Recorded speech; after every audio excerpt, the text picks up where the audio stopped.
Assalamualaikum warahmatullahi wabarakatuh. Selamat malam. Perkenalkan nama saya Irfan Rais Prawira. Di sini saya akan mempresentasikan mengenai penetran tes pada mata kuliah Inspeksi LAS. Jadi apa itu penetran tes?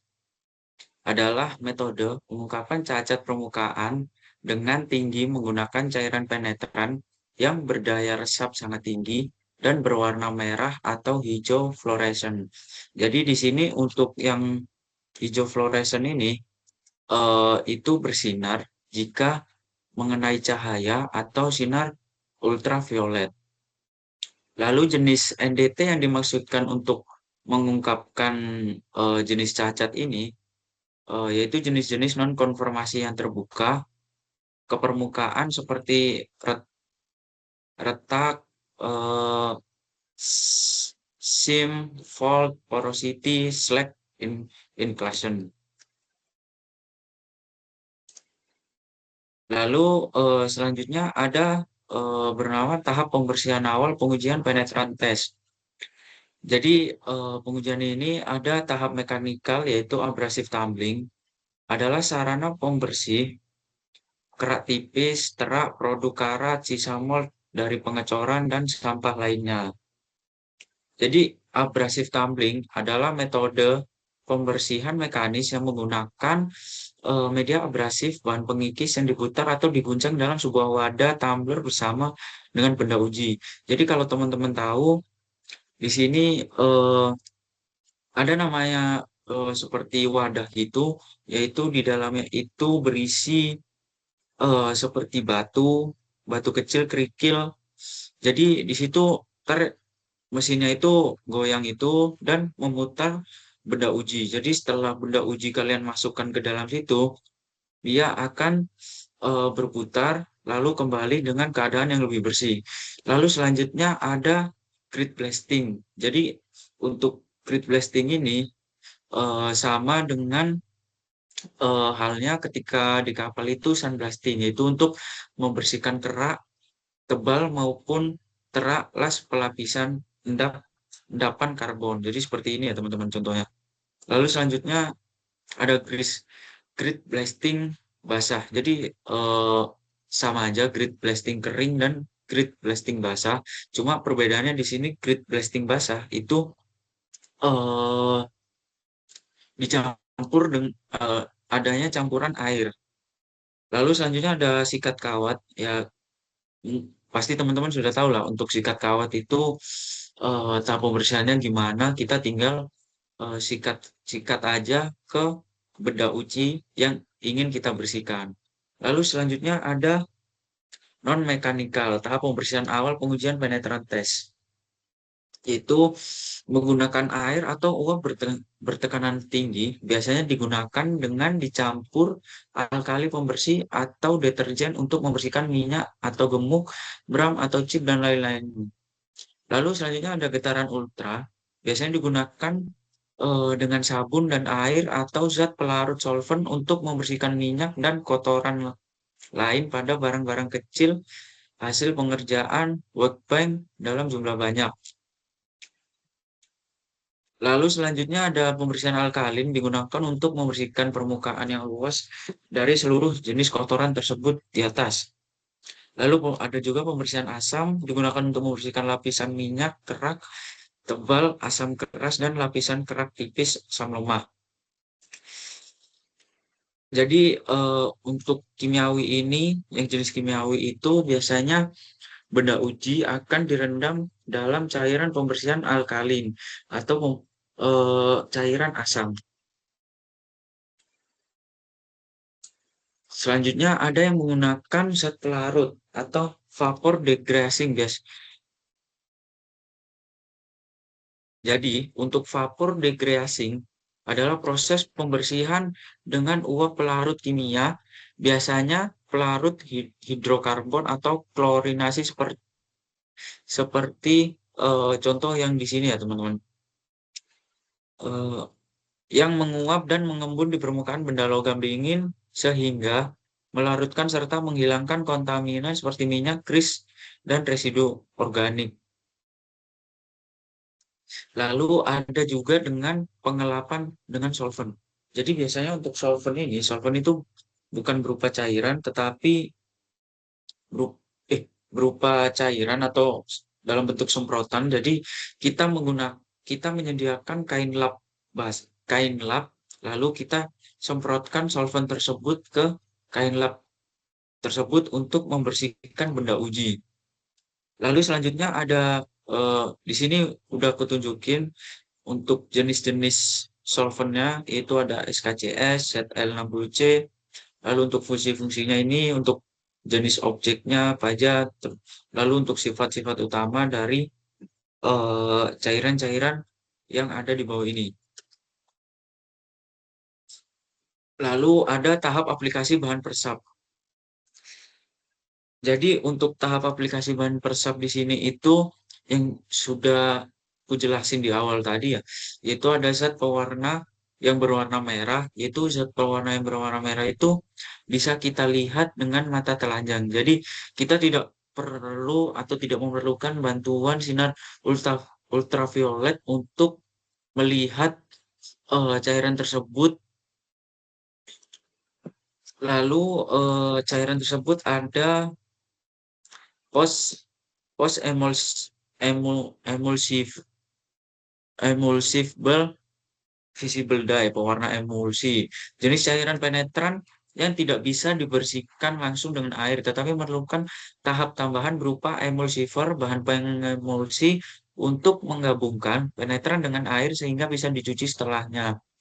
Dengan kata lain, penetran jenis ini eh, harus diaktifkan dulu dengan emulsifer sebelum proses pencucian dilakukan. Lalu selanjutnya ada solvent removable visible dye. Jadi untuk eh, zat ini atau pewarna ini, zat cairan ini itu bisa dibersihkan setelah kita menggunakan pelarut solvent. Jadi solvent yang seperti saya jelasin tadi ya. Jadi solvent untuk membersihkan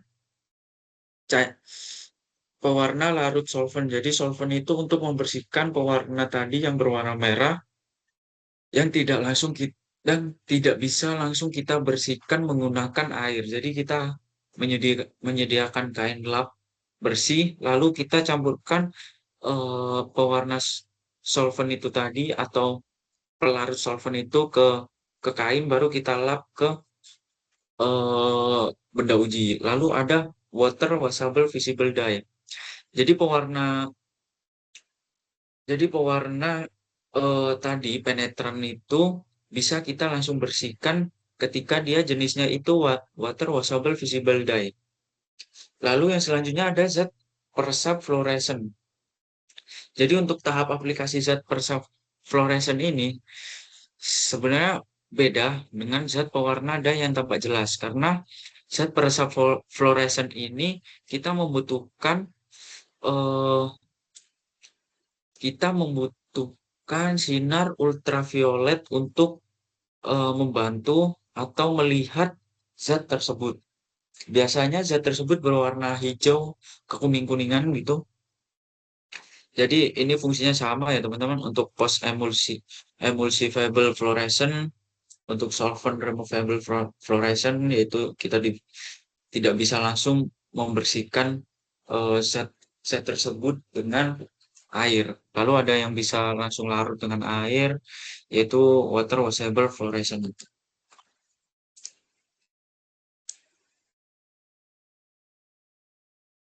Lalu selanjutnya ada tahap dual temp. Jadi untuk tahap dual temp sesuai dengan saran pihak pabrik pembuat zat peresap. Dual temp berlebihan dapat menyebabkan keringnya zat penetran di dalam celah-celah non konformasi.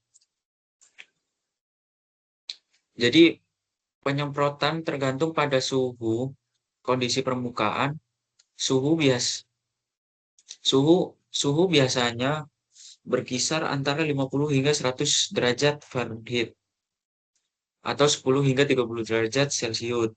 Jika suhu lebih tinggi dari batasan tersebut, harus terlebih dahulu diadakan kualifikasi prosedur dengan menggunakan bahan jenis cacat dan suhu permukaan yang disimulasikan. Jadi di sini prosedur ini juga diatur dalam ASME 5 part 10.2. Jadi di sini itu eh, mengatur atau menetapkan hal-hal permukaan yang akan diuji harus bersih dan kering sepenuhnya. Tidak boleh ada minyak, gemuk, cat, oksida, karat, atau kotoran lainnya. Lalu yang kedua, mengatur juga metode pembersihan dapat dapat menggunakan tadi yang udah saya sebutkan di awal, yaitu pencucian dengan solvent, vapor degreasing, pembersihan alkali atau pembersihan dengan asam atau abrasive cleaning atau menggunakan grit blasting kering atau basah. Lalu di sini untuk penetran fluorescent cakupan suhu 50 hingga 100 derajat Fahrenheit dan untuk visible penetran cakupan suhu 50 hingga 125 derajat Fahrenheit. Dwell time maksimum tidak boleh melebihi angka yang disarankan oleh pihak pabrik pembuat penetran. Waktu developing dimulai segera setelah lapisan cairan developer mengering. Waktu developing tidak boleh kurang dari 10 menit. Waktu developing maksimum untuk yang jenis larut dalam air tidak boleh lebih dari 2 jam, dan untuk jenis yang tidak larut dalam air tidak boleh lebih dari 1 jam. Di sini juga ada tabel yang menunjukkan waktu resap atau dwell time minimum yang disarankan. Misal bahan aluminium, peralatan cor-coran, dan sambungan las, jenis cacat, cold shot, porosity, lack of fusion. Jadi untuk penetran itu tidak boleh lebih dari minimal 5 menit dan minimal 10 menit. Tidak boleh kurang dari 10 menit. Lalu selanjutnya tahap pembersihan kelebihan penetran. Jadi ketika kita menyemprotkan penetran, terkadang ada zat-zat sisa yang di samping-samping sambungan las. Jadi untuk zat peresap jenis water washable dapat dibersihkan dengan air asalkan tidak berlebihan sehingga pembersihan tersebut membasuh pula zat pewarna di dalam celah non-konformasi. Untuk suhu air antara 50 hingga 100 derajat Fahrenheit. Untuk tekanan air tidak boleh melebihi 40 psi. Waktu mencuci tidak boleh lebih lama dari 120 detik. Kecuali terdapat spesifikasi tertentu dari material zat peresap. Untuk material zat peresap. Selanjutnya untuk zat peresap jenis solvent removable harus dibersihkan dengan solvent yang biasanya dikemas dalam kaleng aerosol bertekanan. Jadi yang sudah aku jelasin tadi, jadi untuk zat peresap jenis yang bisa dibersihkan dengan solvent itu, jadi kita menyediakan kain lap bersih, lalu kita semprotkan zat tersebut ke kain lap, baru kita lap ke benda uji. Lalu untuk jenis post emulsifiable, pembersihan menggunakan air setelah terlebih dahulu sisa zat peresap disemprot dengan zat emulsifier. Jadi sebelum kita membersihkan zat tersebut dengan air, kita harus menyemprotkan zat emulsifier ke permukaan benda uji agar sisa kelebihan dari penetran yang kita semprotkan tadi bisa kita bersihkan menggunakan air. Selanjutnya ada tahap pengeringan pasca pembasuhan. Jadi pengeringan dapat dilaksanakan dengan menggunakan semprotan udara panas atau dingin atau dibiarkan mengering pada suhu kamar asalkan suhu bagian yang akan diinspeksi tersebut berkisar antara 50 hingga 100 derajat Fahrenheit. Untuk penetran fluoresen antara 50 hingga 125 derajat Fahrenheit untuk penetran visible. Dan jika ingin dikeringkan menggunakan oven, suhu tidak boleh melebihi 71 derajat, pengeringan melebihi 30 menit di dalam oven, pengering akan menggagalkan fungsi zat pewarna.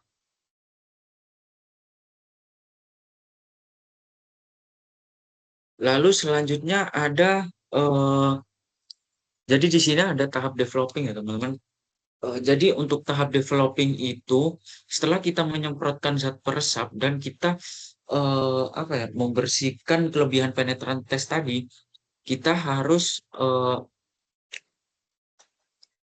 menambahkan developer. Jadi developer adalah zat atau bahan pengembang, biasanya berupa bubuk halus, cairan, atau suspensi yang diaplikasikan setelah pembersihan penetran.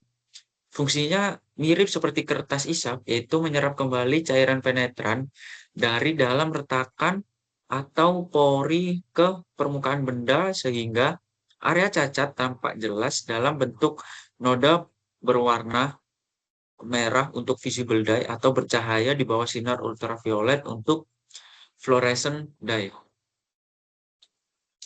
Jadi di sini ada beberapa tahap developing atau macam-macam tahap developing. Yang pertama ada developer tepung kering. Jadi untuk developer tepung kering ini harus segera diaplikasikan setelah permukaan mengering. Setelah permukaan mengering, aplikasi harus merata di seluruh permukaan yang akan diinspeksi. Kelebihan bubuk developer dapat dihembus dengan udara bersih dan kering serta bertekanan antara 5 hingga 10 psi. Lalu yang selanjutnya ada developer larut air. Developer jenis ini harus diaplikasikan segera setelah sisa atau kelebihan penetran dibersihkan dari permukaan yang diinspeksi menunggu keringnya permukaan tanpa menunggu keringnya permukaan. Lalu selanjutnya ada developer jenis yang tidak larut air. Jadi penyemprotan ini dilaksanakan setelah permukaan kering dari bahan pembasuh. Penyemprotan harus merata di seluruh permukaan yang akan diinspeksi.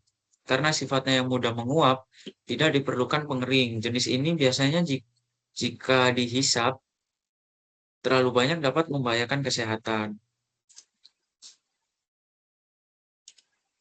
Lalu di sini mungkin ada yang mengatur atau isu utama terkait waktu pengembangan yang udah diatur, yaitu dalam ASTM E1417, yaitu yang berisi atau yang meliputi satu waktu minimum dan maksimum pengembangan ditentukan berdasarkan jenis developer, kering, basah, atau yang tidak larut dalam air. Lalu mengatur juga tentang lingkungan inspeksi mengenai suhu, kelembapan, pencahayaan harus sesuai spesifikasi. Lalu yang ketiga, tidak boleh dilakukan inspeksi sebelum waktu pengembangan minimum karena indikasi cacat mungkin belum muncul sepenuhnya. Lalu yang keempat, tidak boleh melebihi waktu maksimum karena indikasi bisa memudar atau developer menyerap terlalu banyak cairan. Yang kelima, prosedur harus disesuaikan dengan jenis penetran yang digunakan. Jadi itu tadi yang mengatur atau eh, yang mengatur untuk tahap developing ini. Lalu selanjutnya ada waktu developing. Jadi untuk waktu developing ini tidak boleh kurang dari 10 menit untuk jenis developer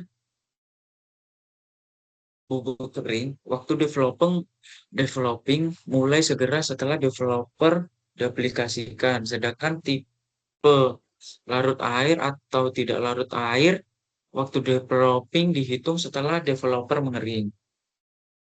Lalu selanjutnya ada waktu developing maksimum yang diizinkan adalah 2 jam untuk eh, tipe yang larut dalam air dan 1 jam untuk tipe yang tidak larut dalam air. Lalu selanjutnya ada inspeksi dengan sinar hitam. Jadi seperti udah aku jelasin di awal tadi ya, untuk zat fluorescent itu tidak bisa kita lihat jika kita tidak menggunakan sinar ultraviolet atau black light ini. Pemeriksaan penetran fluoresen dilakukan dalam ruangan gelap eh, dengan kegelapan penyinaran ruangan tidak boleh melebihi 2 kaki lilin fit candle atau 20 lux. Intensitas sinar ultraviolet harus minimal 10.000 μV per cm kuadrat. Dan ini untuk panjang gelombangnya 320 hingga 380 nm.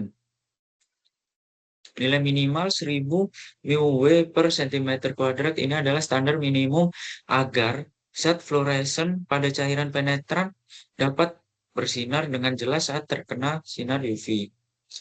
Sebelum digunakan lampu sinar hitam harus dipanaskan selama 10 menit untuk membiasakan penglihatan inspektor. Untuk membiasakan penglihatan, inspektor harus berada di dalam kegelapan paling sedikit 1 menit sebelum mengadakan pemeriksaan. Nah, ini eh, untuk inspeksi pada penetran visible. Jadi penerangan pada inspeksi penetran visible paling sedikit 100 foot candle atau setara 1000 lux. Jadi foot candle itu maksudnya apa dan lux itu apa? Adalah satuan intensitas cahaya yang menunjukkan seberapa terang suatu area. Lalu ini ada pembersihan pasca uji. Jadi setelah kita melakukan tadi untuk peresap pengaplikasian zat peresapan, lalu untuk membersihkan kelebihan dari zat peresapan dan menunggu pengeringan, lalu kita melakukan tahap developer. Ini untuk tahap-tahapnya. Lalu selanjutnya, apabila menggunakan zat penetran pada baja austenitik, titanium, paduan nikel atau paduan suhu tinggi lainnya, kandungan kotoran di dalam zat penetran seperti sulfur, halogen, dan alkali dapat menyebabkan penggetasan atau karat, khususnya pada suhu tinggi. Di bawah ini digambarkan contoh indikasi uji penetrasi pada sambungan las double fillet.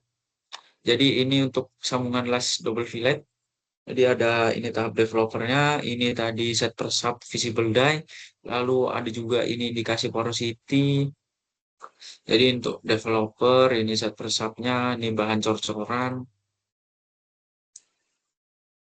Lalu selanjutnya kegunaan uji penetran tes. Jadi banyak ya teman-teman. Untuk kegunaan uji penetran tes itu sangat banyak dan ya lumayan banyak lah. Karena dinilai uji penetran tes ini efektif untuk mendeteksi cacat permukaan seperti retak, porositas, lipatan, atau inklusi pada hasil las, tempaan, rolan, dan pengecoran.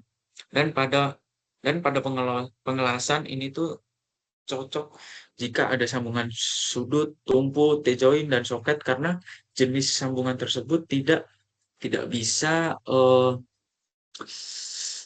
tidak bisa diuji selain menggunakan penetran tes. Lalu uji penetran tes kadang dilakukan pada las akar dan antar lajur namun memiliki keterbatasan. Penetran tes tidak efektif pada material dengan suhu di atas 40 derajat karena penetran akan mengalami penguapan terlalu cepat dan atau di bawah 0 derajat penetran akan mengalami pengentalan. Lalu di sini ada tipe, lokasi, dan sifat cacat yang diungkap oleh penetran tes. Jadi di sini menjelaskan di tabel ini, jadi misal ada tipe retak shrinkage, shrinkage, lokasi di mana, lalu sifatnya seperti apa, ini indikasi yang relevan, sedangkan ini indikasi yang tidak relevan. Lalu ada standar penerimaan dan penolakan. Standar penerimaan dan penolakan pada uji penetran ditetapkan oleh perancang proyek berdasarkan pengalaman dan tingkat integritas yang dibutuhkan. Sebagai contoh adalah roda turbin di samping ini diperiksa dengan menggunakan penetran tes dengan limitasi berbeda pada masing-masing bagian. Jadi di tabel ini itu mengatur penetran pada inspeksi turbin well. Jadi misal kita menginspeksi trailing edge, yaitu yang di bagian sini, ukuran maksimum indikasi itu 0,020. Separasi maksimum 2 kali, lalu limitasi sama dengan LE di atas. Jadi sama dengan yang ini. Jadi di daerah 0,10 inci dari shroud atau 0,2 inci dari rim. Jadi ini untuk mengatur inspeksi pada turbin well. Nah, itu tadi mungkin sekian presentasi dari saya. Kurang lebihnya mohon maaf. Wassalamualaikum warahmatullahi wabarakatuh.